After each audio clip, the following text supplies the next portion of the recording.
The Keokuk County Expo Fair Kickoff Barbecue Cook-Off is Saturday, July 13th. $100 per team, up to 4. Deadline to sign up is Friday, June 28th. Cash payout is $350 to first place per category. Meal for the public starts at $5:30 with a free will offering. Be sure to sign up by the entry deadline, June 28th. Stop at the Keokuk County Extension Office to pick up a packet. Proceeds to support the Keokuk County Expo. Sponsored by Keokuk County Farm Bureau. Contemporary Christian artist Leanna Crawford is coming to the Watch Year Opera House in Watch Year, Iowa, Saturday, June 29th at 7 p.m. Doors open up at 6 p.m. Advance tickets are $15 plus tax, $20 at the door. Hey, it's Leanna Crawford, and I am so cheery to be coming to Watch Year, Iowa. It's going to be such a sweet night of music and praising Jesus together, and I cannot wait to see you there. All proceeds to support the Tri-County Food Pantry, brought to you by the Watch Year Methodist Church.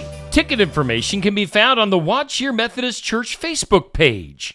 The 4th annual Travis Greiner Memorial Tractor Ride is Saturday, June 29th. Sign up begins at 6:30 a.m. behind Greiner Crop Service, east of Keota Water Tower. Free will donation. Includes lunch and snacks along the ride. Proceeds to Area 4-H and FFA fairs. The ride leaves Keota at 7:45 and will be a 60-mile round trip. Sponsored by Southeast Iowa Tractor Association Incorporated. It's the 4th annual Travis Greiner Memorial Tractor Ride, Saturday, June 29th.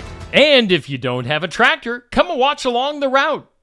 The Keokuk County Veterans Affairs Office will host an open house on Thursday, June 27th from 11 a.m. to 1 p.m. The office has relocated to the first floor to offer easier accessibility. Stop by to meet Michelle Herman, the commissioners, and enjoy a light lunch. The Keokuk County VA Commission is located at the Keokuk County Courthouse in Sigourney, Iowa at 101 South Main. Again, the Keokuk County Veterans Affairs Office will host an open house Thursday, June 27th from 11 to 1. Most hayfields are ready to cut. Toxic weeds can sneak in, so know exactly what you're baling to avoid poisoning your livestock. On Successful Farming Radio. Successful Farming Radio, providing information farmers need in the field, in the shop, and in the office. Committed to growing your business in agriculture. Check out our full lineup of Successful Farming podcasts. The Successful Farming podcast goes in-depth into the topics that affect farmers and ranchers. The 15 Minutes with a Farmer podcast offers a quick conversation between an editor and a farmer. The SF Shorts podcast offers bite-sized interviews about agricultural topics. And the SF Daily podcast covers commodity markets, weather, and the big things happening in agriculture each morning. Search for Successful Farming wherever you download your podcasts. Interact with Successful Farming on social media.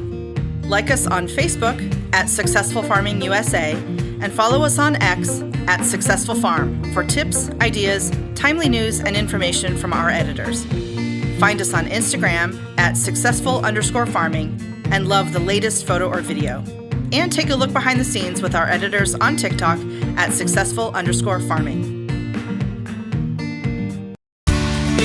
Most weeds aren't palatable to livestock, and they'll avoid them in a pasture if there's adequate forage. However, if a toxic weed ends up in hay, the animals can't easily tell dried weeds from beneficial forage. Ingestion can make them sick or even cause death. Krishona Martinson is an equine specialist with the University of Minnesota. She says some weeds retain their toxicity when dry, others don't. Wild parsnip and poison hemlock are common toxic weeds, and there are dozens of others depending on where you live. Protect your animals with good forage management. You are keeping track of that soil fertility. You are keeping track of the pH. You have a regular mowing or a regular grazing schedule. In a pasture setting, you're not overgrazing. That turf is quite competitive against weeds. And if you manage it well, you shouldn't have a huge weed problem. Martinson suggests walking around your hayfield and scouting for weeds every time you cut. Know the soil conditions they thrive in and avoid those areas. A lot of these poisonous plants, with the exception of wild parsnip and horalisum, usually tend to like to be in a shaded or a bit of a wet area. And where that becomes a problem is during a drought year when people start bailing up